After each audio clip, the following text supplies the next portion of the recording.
This story was sent to me by Sarah Martinez via email.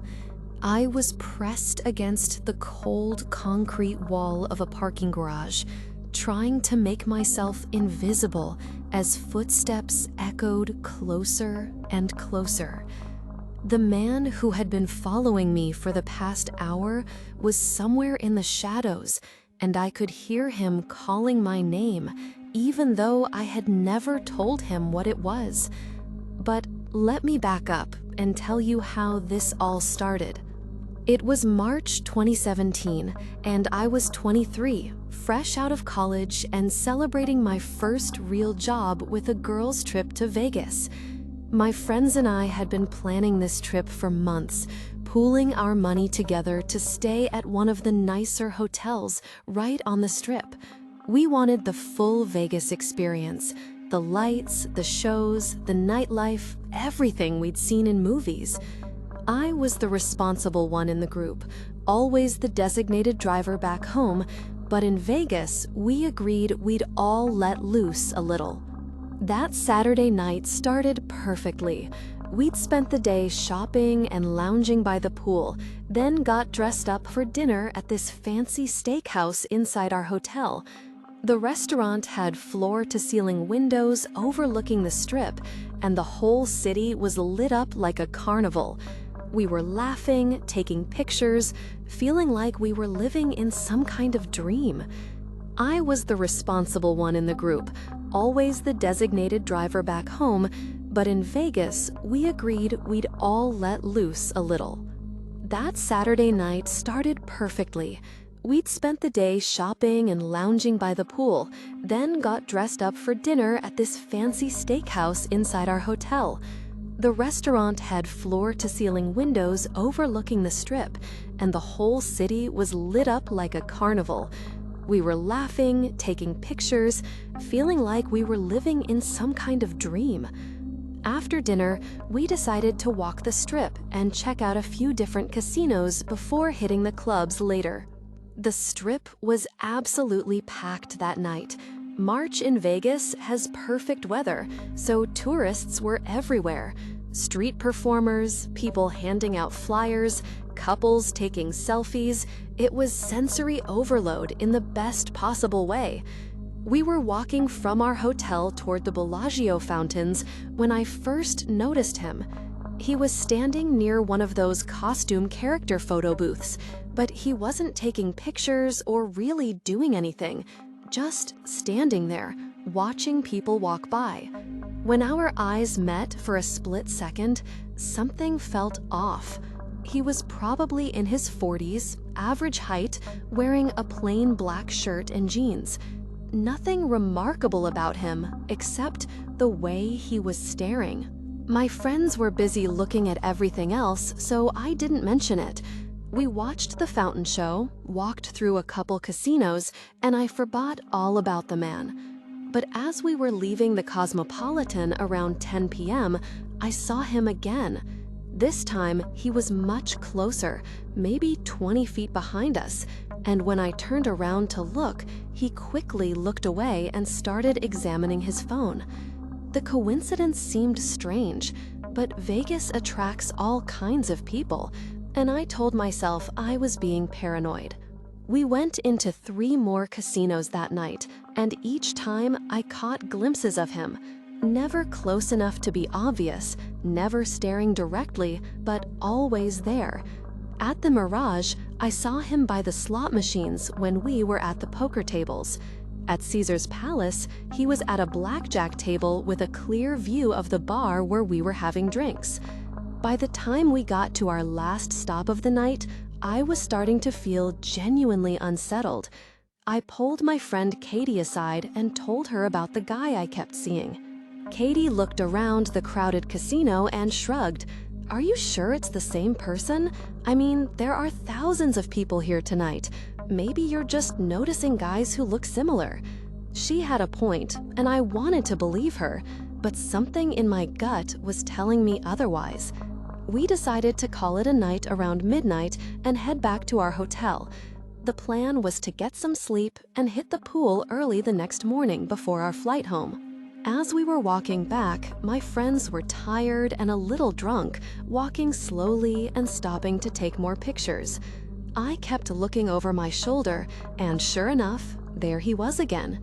This time I was certain. Same black shirt, same build, same face. He was following about half a block behind us, trying to blend in with other groups of people. When we stopped for photos, he stopped. When we sped up, he sped up. The sick feeling in my stomach was getting worse. I convinced my friends we should take a taxi back to the hotel instead of walking. We flagged down a taxi right in front of the Paris Las Vegas, and as we were getting in, I looked back one more time. The man was standing at the corner, watching us get into the taxi. He pulled out his phone and seemed to be either taking a picture or making a note of something. That's when I knew for certain that this wasn't a coincidence. Back at the hotel, I told my friends everything, and they started taking it more seriously. We were staying on the 15th floor, and Katie suggested we should report it to hotel security. But what would we say? That a man had been in the same public places we had been? We hadn't actually done anything wrong, and I hadn't seen him do anything threatening. Still, we decided to be extra careful and stick together for the rest of the trip. The next morning, we packed our bags and checked out around 11 a.m. Our flight wasn't until evening, so we planned to spend the day at the pool and maybe do some last-minute shopping. As we were walking through the hotel lobby, heading toward the pool area, I froze. There he was again, sitting in one of the lobby armchairs with a newspaper, but I could tell he was watching us. This time, there was no doubt. He had somehow found out where we were staying. My hands started shaking as I grabbed Katie's arm. "He's here," I whispered, "in the lobby." My friends looked where I was pointing, and their faces went white. Seeing him in our hotel made everything real in a way that scared all of us. This wasn't just some weird coincidence anymore. Someone was actively following us, had found out where we were staying, and was waiting for us. We quickly changed our plans. Instead of going to the pool, we decided to leave our bags with the concierge and get off the property immediately. We'd come back later to get our things and head straight to the airport. As we walked toward the exit, I could see him getting up from his chair in my peripheral.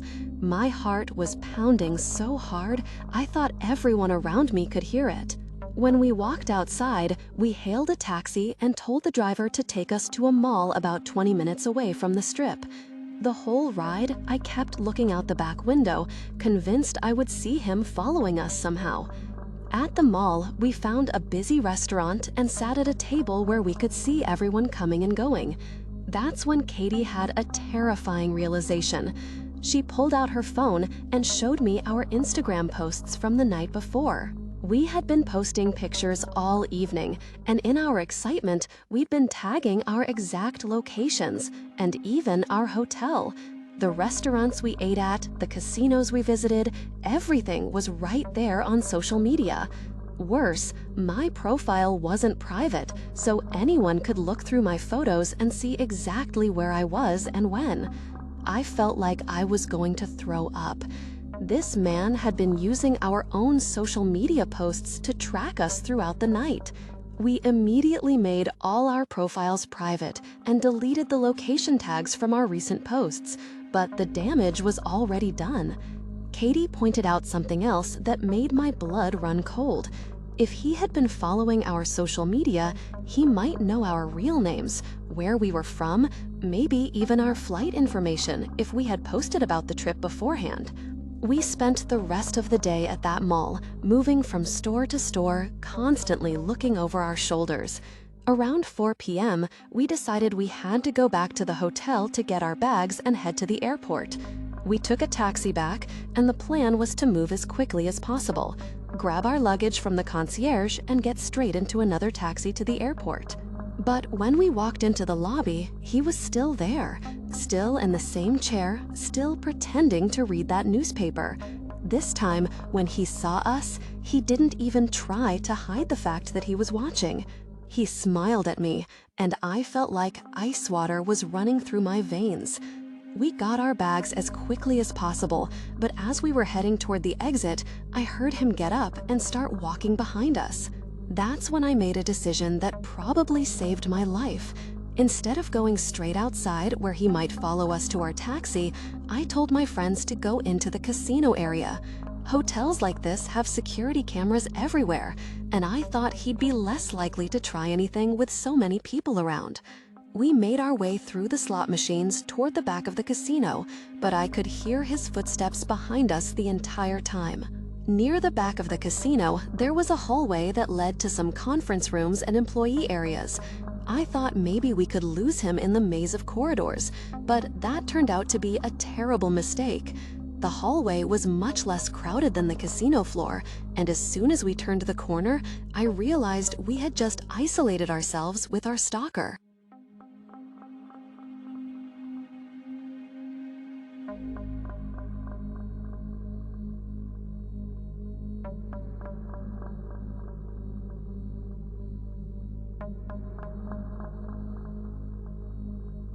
I found this on a Reddit thread by user Milan Model 2018. The elevator doors closed with a soft ding, and I immediately knew I had made a terrible mistake. The man standing next to me smiled in a way that made every instinct in my body scream danger. But let me back up and tell you how I ended up trapped in an elevator with someone who I'm convinced wanted to hurt me. I was 19 years old and had just been signed with a small modeling agency in Milan. It was my first fashion week, and I was absolutely terrified, but trying to play it cool.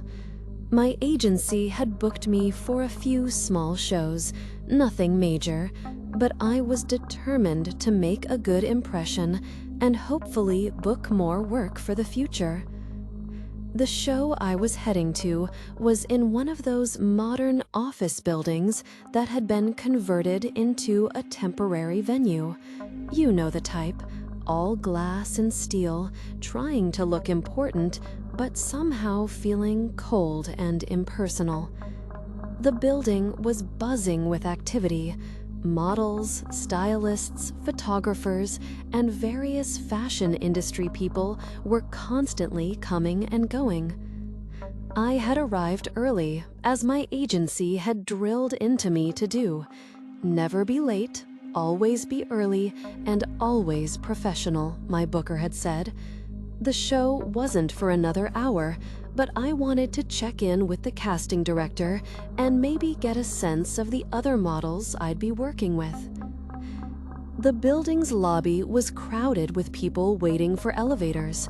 There were at least 20 people clustered around the elevator bank, all dressed in that effortlessly chic way that Milan Fashion Week demanded. I was wearing a simple black dress and boots, trying to blend in, while secretly feeling like everyone could tell I was new to this world. When the elevator finally arrived, it was packed. I squeezed in with about 8 other people pressed against the back wall. We were going to the 15th floor, and I watched the numbers slowly climb as people got off at various floors. By the time we reached the 10th floor, there were only 3 of us left. Me, an older woman who looked like she might be a fashion editor, and a man in an expensive suit. The woman got off at the 12th floor, giving me a quick smile as she left. The doors closed, and suddenly it was just me and the man. That's when everything changed. He had been quiet during the ride up, standing near the front of the elevator, but as soon as we were alone, he turned around and looked at me in a way that made my stomach drop. His eyes moved slowly up and down my body, Not in the professional way casting directors or photographers look at models, but in a way that felt predatory and invasive. "First time at Fashion Week?" he asked, his voice smooth and confident. He was probably in his 50s, with graying hair and the kind of expensive accessories that screamed money and power in the fashion world. "Yes," I reply, trying to sound professional and confident, but my voice came out smaller than I intended. I was pressed against the back wall, and he was standing between me and the control panel. "I thought so. I can always tell. There's a certain innocence, a freshness." The way he said freshness made my skin crawl. He took a step closer to me, even though there wasn't much space. I smelled his cologne, something woody and overwhelming. The elevator reached the 13th floor and kept going. I realized with growing panic that he hadn't pressed the button for the 15th floor. We were going to the top of the building, wherever that was. "Excuse me, I need to get off at 15, I said, trying to reach around him to press the button. But he blocked my path, placing his hand against the wall next to my head, effectively trapping me in the corner. "The penthouse has a much better view," he said. His face was now inches from mine, and I could see the calculating look in his eyes. The elevator dinged softly as we passed the 15th floor. My heart was pounding so hard I was sure he could hear it. I was trapped in a metal box with this man, going to an unknown floor in a building where no one knew where I was. "I really need to get to my show," I said, trying to sound firm, but my voice was shaking. "Shows get canceled all the time. Models get sick, they miss flights, they decide the business isn't for them." His hand moved from the wall to my shoulder, his fingers digging in just hard enough to make his point clear. The elevator finally stopped, and I heard the doors slide open behind him, but he didn't move. Instead, he leaned in closer. "Now, let's go have that conversation about your future." That's when something inside me snapped. Maybe it was adrenaline, maybe it was pure terror, but I suddenly ducked under his arm and bolted for the open elevator doors. I heard him curse behind me as I ran down a hallway lined with offices, most of them empty since it was a Saturday. I found a stairwell and started running down the stairs as fast as I could. My boots echoed loudly in the concrete stairwell, and I could hear him following me, his footsteps heavy and deliberate, like he knew there was nowhere for me to go. By the time I reached the 5th floor, I was gasping for breath, but I could still hear him coming down the stairs above me. I pushed through the door into another office corridor and found myself in what looked like a law firm. There were people there, working even on a Saturday, and I've never been so happy to see fluorescent lighting and cubicles in my life. "Help me, please," I said to the first person I saw, a woman in her 30s working at a computer. "There's a man following me." She immediately stood up and asked what happened. As I was explaining, I heard the stairwell door open, and my blood went cold. But when I looked over, it was just a young guy in a delivery uniform carrying coffee. I never saw the man from the elevator again that day. The woman from the law firm called building security, and they escorted me back to the 15th floor where my show was supposed to be. I was 40 minutes late, and the casting director was not happy, but I didn't care. I was just grateful to be safe. Later, I described the man to some of the other models, and several of them knew exactly who I was talking about. Apparently, he was known for approaching young models and making similar offers. One girl told me he had cornered her at a party the year before and made it very clear that he expected sexual favors in exchange for career opportunities. I finished Fashion Week and went back home, but the experience stayed with me. I realized how vulnerable I had been, how easily someone could have taken advantage of me in that environment. I eventually did continue modeling, but I made sure to never travel alone to jobs, and I learned to be much more aware of my surroundings and the people around me. That elevator ride taught me that predators often come disguised as mentors and helpers, especially in industries where young people are trying to break in and are willing to trust anyone who claims they can help their career.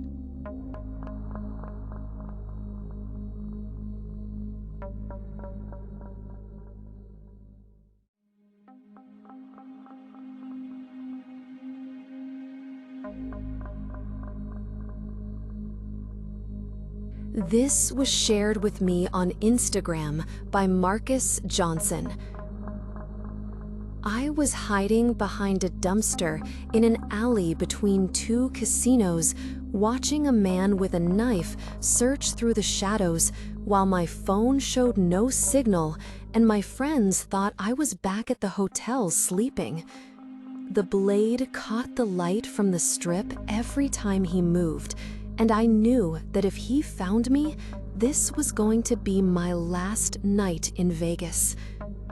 But let me back up and tell you how I ended up in this terrifying situation. It was October 2017, and I was in Vegas for my cousin's wedding.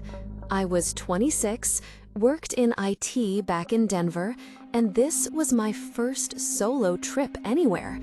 My cousin had invited the whole family, but I was the only one who could get the time off work. So I'd flown out by myself for what was supposed to be a long weekend of celebration and maybe a little gambling. The wedding was beautiful, a sunset ceremony at one of those chapels with floor-to-ceiling windows overlooking the strip.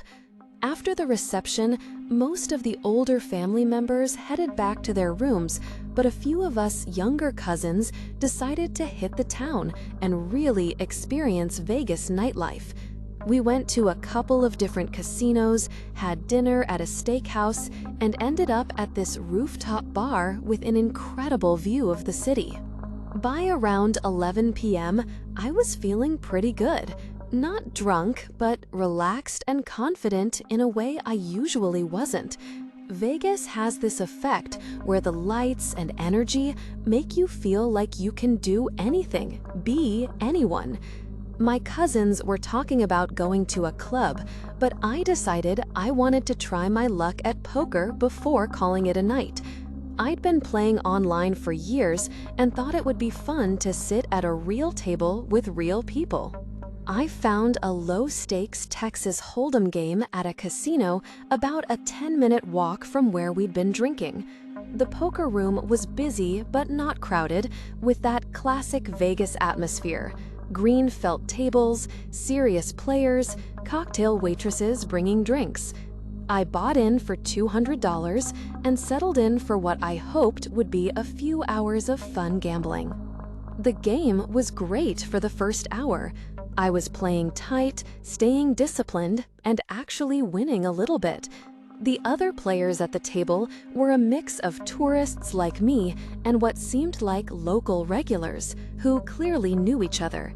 Everyone was friendly enough, making small talk between hands, sharing stories about their biggest wins and worst beats. Around midnight, a new player joined our table.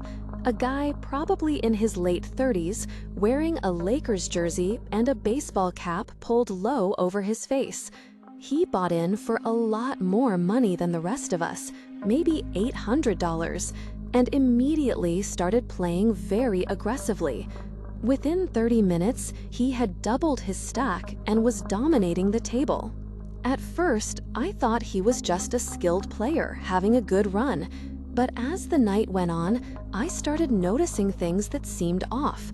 He would make comments about other players' hands that were too accurate to be guesses. He seemed to know when people were bluffing and when they had strong hands, even when they weren't giving obvious tells. Around 1:30 a.m., I was dealt pocket aces, the best possible starting hand in poker. The betting got heavy, and it came down to just me and the guy in the Lakers jersey.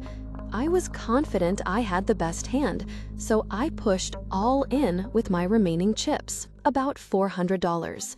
He called immediately, which should have been my first red flag. When we flipped our cards, he had pocket kings, a great hand, but one that should lose to my aces 95% of the time. The flop came down King 7-2, giving him 3 kings and leaving me almost no chance to win. I lost my entire stack on that one hand, which was devastating but not suspicious in itself. Bad beats happen in poker all the time. But as I was getting up to leave, feeling frustrated and disappointed, the dealer made a comment that stopped me cold. "That's the 3rd time tonight you've cracked aces with kings," he said to the Lakers jersey. The way he said it wasn't congratulatory. It sounded almost sarcastic, like he was implying something. I started to walk away from the table, but something made me stop and watch the next few hands from the rail. What I saw made my stomach drop. The guy in the Lakers jersey was getting incredible hands, full houses, flushes, straights, at a rate that was mathematically impossible. Even more disturbing, he seemed to know what everyone else was holding before the cards were revealed. That's when I noticed the dealer's behavior more carefully. Every few hands, he would do this subtle thing with his fingers while dealing, and the Lakers jersey would adjust his cap in response. They were working together, communicating through signals, and the dealer was manipulating the cards to give his partner winning hands.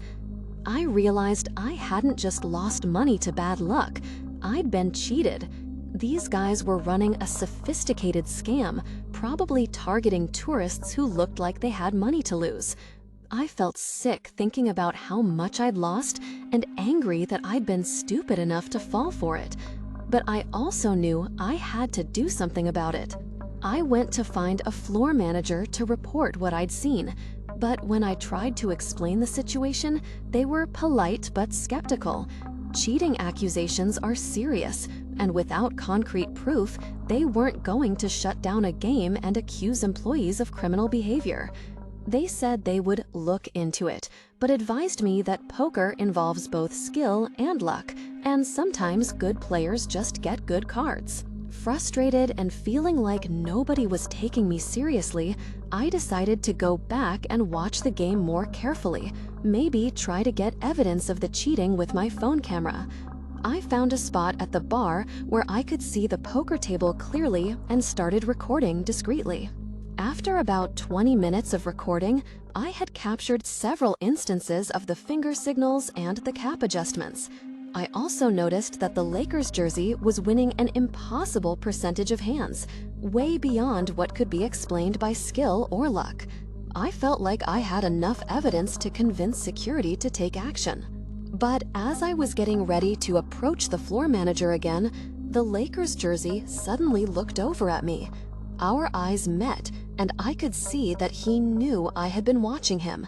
He said something to the dealer, then got up from the table and started walking in my direction. My instincts told me to get out of there immediately. I quickly saved the video to my cloud storage and headed for the casino exit. But when I looked back, both the Lakers jersey guy and the dealer were following me. The dealer had apparently been replaced at the table and was now walking behind his partner, both of them keeping me in sight. I made it out of the casino and onto the strip, thinking I would be safer in the crowds. It was almost 3 a.m., but Vegas never sleeps. and there were still plenty of tourists walking around. I thought maybe the cheaters would give up once I was away from their game, but when I looked back, they were still following me. That's when I realized this wasn't just about poker anymore. I had evidence of their cheating operation on my phone, and they couldn't afford to let me report it to casino security or the police. What had started as a gambling dispute was turning into something much more dangerous. I started walking faster, trying to put distance between us while staying in well-lit, crowded areas. But at 3 a.m., even the Strip has dead zones, stretches between casinos where there are fewer people and more shadows. As I was walking past one of these darker areas, I heard footsteps behind me, getting closer. "Hey, poker player," one of them called out, "we need to talk to you about that video you were taking." The fact that they knew about the recording confirmed my worst fears. These guys weren't just going to let me walk away with evidence of their criminal operation. I started running, heading for the next casino, but they were faster than me and in better shape. Instead of making it to safety, I found myself being chased into an alley between two hotel buildings, exactly the kind of isolated space where bad things happen to tourists in Vegas. That's when I saw the knife. The Lakers jersey guy pulled it out as they cornered me near a row of dumpsters behind one of the hotels. "Give me your phone," he said, "and we can forget this whole thing ever happened. You never saw anything, we never met, everybody goes home happy." But I knew that if I gave them my phone, there was no guarantee they would let me go. I was the only witness to their cheating operation, and I could identify both of them. Even without the video, I was a threat to whatever they had going on at that casino. I managed to duck behind one of the dumpsters just as he lunged at me with the knife. The alley was dark, full of shadows and hiding places, and I realized my only chance was to stay hidden until I could figure out how to get help. My phone showed no signal. We were in a dead zone between the massive casino buildings. For the next few minutes, it was like a deadly game of